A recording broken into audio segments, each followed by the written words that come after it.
actually we anticipated this, and you won't believe that about maybe on the 26th, 27th and 28th, we did a simulation exercise at the behest of our army chief in the border areas, where we simulated drone attacks on the weapon system. So sir, April 26th, 27th, you carried out an exercise of a drone attack from Pakistan. Yeah, it was not from the border, but it was internal, on the border. Okay. But we actually wanted to our gunners and our operators to actually hone their skill and see how do you detect. So we started off at 5:30 in the morning, if maybe 26 for the first day. Yeah. So we started 5:30 in the morning, where we had multiple drones coming in to train our people. So that, because if you have a saturation raid, and how do you react, and how do you not switch on your radar till as late as possible, and how does this information go laterally to people?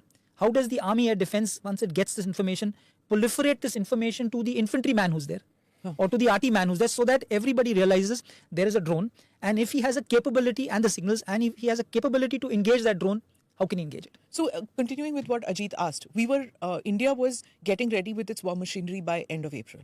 We knew that there's going to be some kind of a proactive measure which India is going to take. So, it's like this, that the air defense is a defensive measure. The air defense is not an offensive. The air defense is something where you protect your own airspace.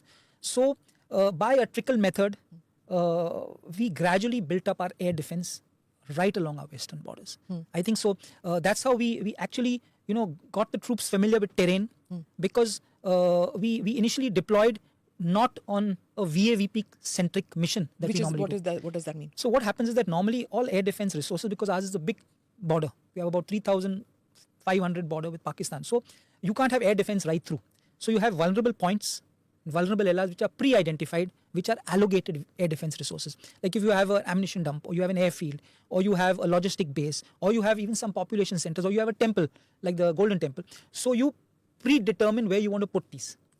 Now, some of these could be at the border, some of these could be 50 kilometers, some of them could be in the rear areas of the tactical battle area. So what we did initially is we pushed up as much guns as far forward as possible.